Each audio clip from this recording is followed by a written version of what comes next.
क्योंकि बाबा कबीर तो कहते हैं कि जाति न पूछो साधु की, पूछ लीजिए ज्ञान, और मोल करो तलवार की, पड़ी रहन दो म्यान।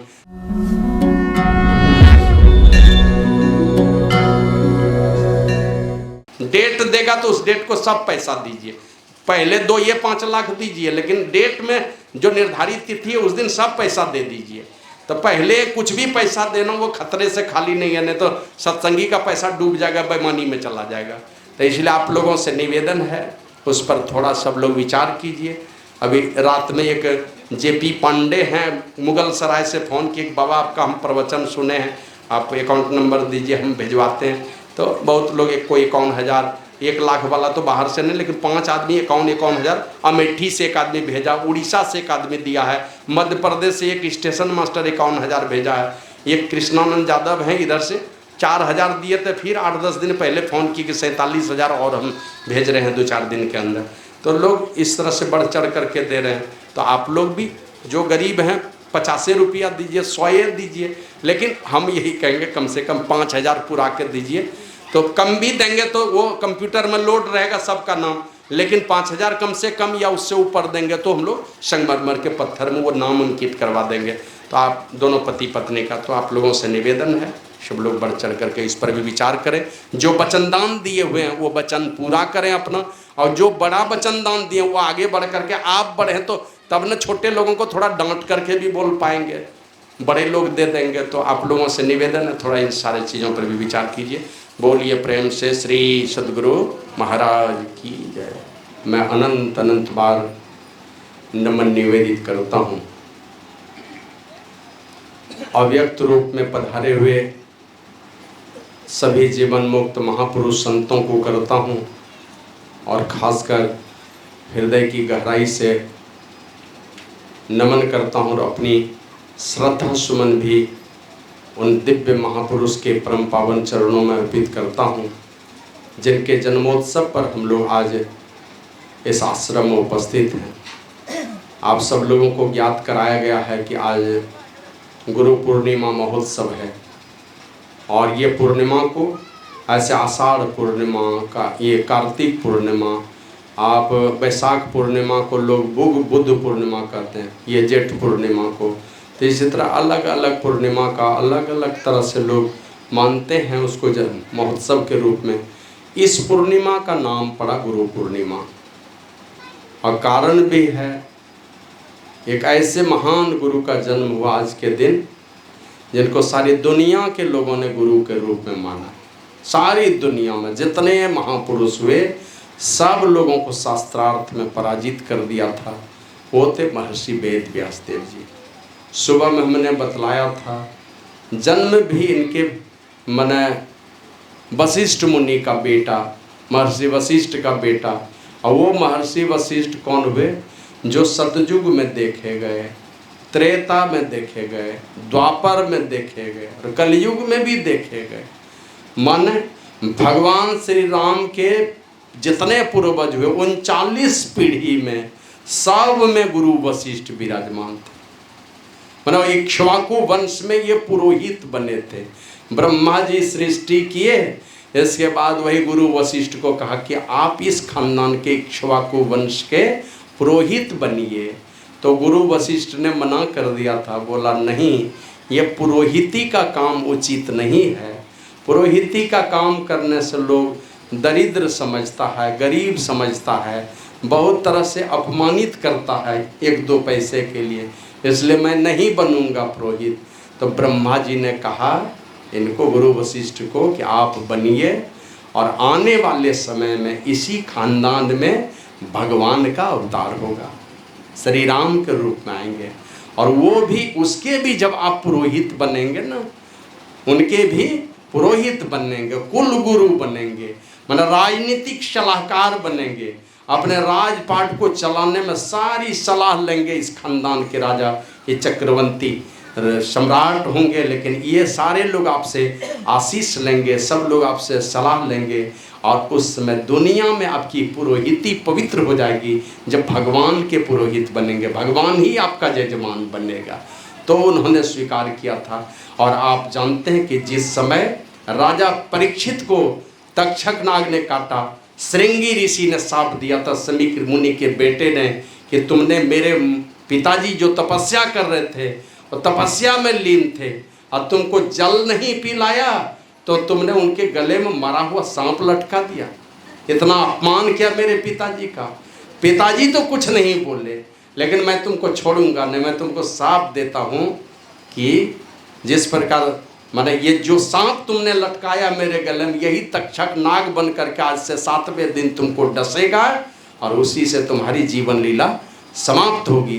ये श्रृंगी ऋषि ने शाप दिया तो आप लोग जानते हैं कि उन्होंने सारे ऋषि मुनियों को चले गए। उस जब देखा 7 दिन में ही शरीर छूट रहा है, कहाँ जाके छोड़ूं, जहाँ जाके मन के कोई विकार मुझे सताए नहीं, जहाँ के वातावरण में जीवंतता हो, जहाँ जाने मात्र से ही मुर्दा की जो स्थिति है वो सारी स्थिति खत्म होकर के जीवंतता वाली स्थिति आ जाए। तो वो कहाँ है? तो हिमालय से निकलने वाली अनेक नदियाँ हैं जो अलग अलग महासागर में जाकर के मिलती है, लेकिन एक नदी है वो गंगा नदी, जिसमें जो खूबी है, जो जीवंतता है, कारण भी है कि इनके निकट में ऋषि मुनि का डेरा है और ऋषि मुनि की शक्ति में, उनके सदाचार में, उनकी सात्विक आभा में इतनी जीवंतता है कि वो गंगा जल में भी उस जीवंतता को प्रदान करता है। और तुलसीदास जी महाराज भी लिखे भी हैं, जिन चरणंते निक्से सुरसरी शंकर जटा समाई, जटा शंकरी नाम तिहारो त्रिभुवन तारन आई। त्रिभुवन का तारने की क्षमता लेकर के इस धरती पर उतरी है। ऋषि मुनियों के पद प्रक्षालन करते हुए माँ गंगा आगे बढ़ती है, उसमें जीवंतता है उस जल में।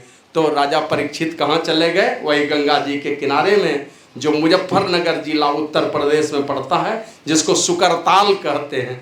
नाम था सुकताल, लेकिन बाद में उसका अपभ्रंश अब बच गया सुकरताल। चले गए वहीं पर, और सुखदेव जब बड़े बड़े ऋषि मुनि आने लगे, देख लिया कि इतने बड़े धर्मात्मा राजा परीक्षित दुनिया से जाने वाले हैं। ये तो सौभाग्य होता है इस धरती पर के लोगों का जब कोई धर्मात्मा राजा इस संसार में आता है, नहीं तो दुर्भाग्य अय्यासी करने वाला शराबी कबाबी राजा ही आ गया तो देश डूबे कि कुछ हो जाए, उसको प्रजा की क्या चिंता रहने वाली। श्री सद्गुरु महाराज की क्या बात है, ऐस मौज करने में जीवन गुजरता है। अरे श्री सद्गुरु महाराज की जय। तो सारे ऋषि मुनि जाने लगे, अरे सारे ऋषि मुनि जाने लगे उनका दर्शन। छत्रपति श्री सद्गुरु महाराज की जय। तो बड़े बड़े ऋषि मुनि जाने लगे राजा परीक्षित का दर्शन करने के लिए। इतने बड़े धर्मात्मा राजा इस दुनिया से जाने लगे, माने उनके सामने में काल भी डरता था आने से। ऐसे धर्मात्मा राजा थे राजा परीक्षित, क्योंकि वो पता था भगवान कृष्ण के कृपा से इस संसार में आए थे। तो वो राजा परीक्षित जब जाने लगे, सब बड़े बड़े ऋषि मुनि जाने लगे दर्शन करने। ये मेरा सौभाग्य था कि ये थे राजा, और इनके राजत्व काल में हम लोग एकदम खुशी खुशी जीवन बिताते थे, तप करते थे, ध्यान करते थे, स्वाध्याय करते थे, कोई परेशानी नहीं थी। सब लोग जाने लगे दर्शन करने के लिए कि ये मेरा तो सौभाग्य था, कैसे राजा थे हमारे और इनके राज्य में हम लोग रहते थे, और ये हम लोगों को छोड़ के जाने लगे। कब हमारा यह सौभाग्य होगा जब ऐसे धर्मात्मा राजा आएंगे। ये सब सोच सोच करके सब लोग जा रहे थे। तो अंतिम समय में सोचा कि अब तो शरीर छोड़ना ही है, तो कुछ ऐसे ऋषि मुनि को बुलाया जाए जिनसे कुछ अच्छी बातें सुनी जाए अंतिम समय में। क्योंकि आप जानते हैं उपनिषद में आया, योग सिखोपनिषद में, देहावसान समय चित्ते यद्यद्वि भावेत तत्तत् एव भवेत् जीव एतेव जन्म कारणम। देह त्याग के समय चित्त में जो जो भावनाएं जीव करता है वही वही वह होता है, यही जन्म का कारण है। दोहरा करके जन्मने का यही कारण है कि अंतिम समय में जो जो जीव सोचता है, चिंतन करता है, विचार करता है, वही वही वह हो जाता है। चिंतन है तो वही होगा, कोई चिंतन नहीं परमात्मा के धाम में चले जाएंगे, सदा सदा के लिए मुक्ति मिल जाएगी। परमात्मा के चिंतन में शरीर छोड़े तो परमात्मा में जाके मिल जाएंगे। देवताओं का चिंतन होगा, कुल खानदान के लोगों का चिंतन होगा, भूत प्रेत का चिंतन होगा तो उसी दशा में जाएंगे। परमात्मा के चिंतन में सारा ख्याल समेट करके और चले गए परमात्मा के चिंतन में, तो आप चले जाएंगे परमात्मा के धाम में। तो यही सोच करके बड़े बड़े ऋषि मुनियों को बुलाया, लेकिन उस बीच में सुखदेव मुनि आए, जो सबसे छोटे सबसे कम उम्र के थे।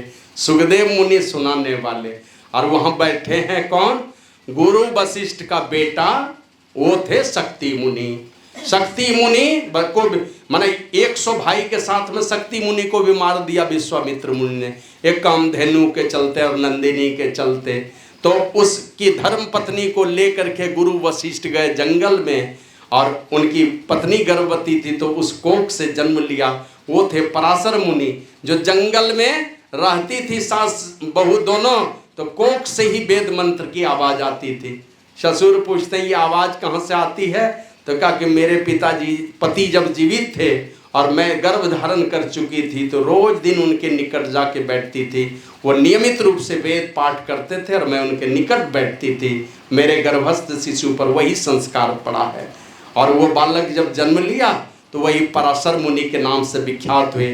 वही पराशर मुनि जब एक टापू पर घूम रहे थे, तो एक मैंने युवती को देखा, और उस युवती को देखा तो आकाशवाणी होती है कि अभी अगर इस लड़की के साथ में तुम्हारा शारीरिक संबंध बनता है, तो इसके कोख से एक दिव्य ज्ञान वाला बालक इस संसार में आएगा, जो सारे संसार का कल्याण करने वाला होगा, तमाम भक्तों का कल्याण करने वाला होगा। हालांकि उस लड़की और लड़की के पिता ने स्वीकार नहीं किया, लेकिन आकाशवाणी की बात जब सुनाई तो वे लोग तैयार हो गए। लेकिन कहा मैं तो कुमारी हूँ, तो कहा कि तुम्हारे कौमार्य पर इसका कोई अंतर नहीं पड़ेगा, मतलब तुम कुमारी ही रहोगी। और कुमारी माँ के कोख से जन्म लिया उस जिस बेटे ने, चूंकि वे काले रंग के थे, काले नहीं, देख रहे हैं तस्वीर जो बना के लाए हैं, एक काले नहीं बहुत ही काले थे, मैंने इतने काले थे कि आप लोग जानते हैं ना, अम्बा को देखा, मैंने इतने काले कलूटे थे, देख करके डर गए तो उसके कोख से धृतराष्ट्र पैदा हुए थे। माँ को कहा था ना कि बेटा तो आएगा लेकिन अंधा पैदा होगा, क्योंकि हमको देख करके वो आंख मूंद लिया है। तो धृतराष्ट्र आया था, और वही क्या नाम था, अंबिका। तो उसने देखा तो डर से उसके शरीर का रंग पीला पड़ गया। तो यही कहा था कि माँ बेटा तो आएगा लेकिन पांडु बीमारी से ग्रसित होगा, पीलिया बीमारी से, वही पांडु आए थे। अब बाद में कहा कि ये तो गड़बड़ हो गया, फिर जाओ उसके पास। तो दोनों ने मिल करके क्या किया, कहा कि अब हम दोनों जाने वाले नहीं है, इतना भयंकर रूप है, उनके सामने में कौन जाएगा, क्योंकि उनके चित्रांगद और विचित्रवीर जो उनके पति थे ना, दोनों मर गए थे, तो ये दोनों बच गई, कोई संतान नहीं था। तो ये महर्षि वेद व्यास की माता ने कहा था कि तुम खाली देख लोगे उन दोनों को ना, तो दोनों गर्भ धारण कर लेगी। उनको पता था अपने बेटे के विषय में कि मेरा बेटा मतलब दृष्टिपात से गर्भ धारण हो जाएगा, इतनी सामर्थ्य है उनके अंदर में। तो दोनों ने डर करके दासी को भेज दिया कि अब मैं नहीं जानने वाली। अब दासी के सामने में जैसे महर्षि वेद व्यास गए, उसके खुशी का ठिकाना नहीं था, क्योंकि बाबा कबीर तो कहते हैं कि जाति न पूछो साधु की, पूछ लीजिए ज्ञान, और मोल करो तलवार की, पड़ी रहन दो म्यान। तलवार की कीमत होती है, म्यान की कोई कीमत नहीं होती है। देखा साधु को, अब जैसे देखा, इतने तपस्वी महात्मा है महर्षि वेद व्यास, बस देखा तो उसके खुशी का ठिकाना नहीं था, क्योंकि सब दिन तो वो साधु संत का ही सेवा की है। गदगद हो गई देख करके महर्षि वेद व्यास को। अब महर्षि वेद व्यास जाके अपनी माता को कहते, माता संतान तो होगा, बड़ा ही दिव्य ज्ञान वाला बालक आएगा इस संसार में, और वही विदुर जी बन करके आए थे। तो मन वही मैं कह रहा था कि वो चूंकि एकदम काले कलूटे थे और द्वीप में जन्म हुआ था, इसलिए उसको कृष्ण द्वैपायन भी कहते हैं। काले रंग के थे और द्वीप में जन्म हुआ था, इसलिए लोग उसको कृष्ण द्वैपायन के नाम से भी जानते हैं महर्षि वेद व्यास को। और चूंकि पराशर मुनि के सुपुत्र थे, इसलिए पराशर्य के भी नाम से जाने जाते हैं महर्षि वेद व्यास। तो इस प्रकार उनका जीवन रहा है महर्षि वेद व्यास का। आए हैं इस संसार में, और आकर के इस संसार में साधु संतों की सेवा करना, शिक्षा दीक्षा ग्रहण करना। देवर्षि नारद ने उनको शिक्षा दी है, दीक्षा दी है, और उस शक्ति को लेकर के दुनिया में बड़ा नेक काम कर गए। और तो और महाभारत की लड़ाई जब हुई है, तो अपनी माता को, सत्यवती को, उसी मत्स्यगंधा का नाम, बाद में शरीर की गंध भी खत्म हो गई थी, तो उस माँ का नाम ही सत्यवती पड़ा था। इसलिए महर्षि वेदव्यास को सत्यवती नंदन भी कहते हैं, माता सत्यवती का बेटा था वो। तो इस प्रकार की बातें, तो अपनी माँ को और अम्बा और अम्बालिका दोनों को लेकर के चले गए जंगल में, और यही कहा था माँ बड़ा ही दुर्दिन आने वाला है इस घर में, तुम देख नहीं पाओगी, इतना दुर्दिन आ गया इस घर में, इसलिए चलो अब ये तुम्हारे रहने का जगह नहीं रह गया है। और महर्षि वेदव्यास ने अपनी माँ को ब्रह्म ज्ञान का उपदेश दिया, अपने माँ को मुक्ति दिलाया, क्योंकि उनको पता था कि हमारे घर में जो है ना बड़ा ही अनर्थ होने वाला है, यहाँ बड़े बुजुर्गों का, साधु संतों का सम्मान नहीं है, तो इस घर में रहना ही क्या है। देख लिया विदुर जी जैसे साधु है जिनका भाई उस भाई का बात नहीं रखने वाला है, तो जहाँ साधु की बात नहीं रहेगी, संत की बात नहीं रहेगी, उस समाज में खड़मंगल मचने से कोई नहीं बचा सकता। का संत ऐसे आया भी है, संत सताए तीन गए, धन धर्म और वंश, और ना मानो तो देख लो रावण कौरव कंस। इन लोगों की इसीलिए दुर्दशा हो गई। तो उसी प्रकार उस घर में भी साधु संतों का सम्मान नहीं था, तो महर्षि वेदव्यास अपनी माँ को ही लेके चले गए जंगल में तपस्या करने के लिए, और उस माँ को ब्रह्म ज्ञान का उपदेश दिया, माँ को भी मुक्ति दिलाई है उस महर्षि वेदव्यास ने। ऐसा बेटा, आप जानते कुमारी अवस्था में जिस बेटे को जन्म दिया, दुनिया में कलंक झेलती रहती, लेकिन ऐसा बेटा बन करके आया इस दुनिया में ना।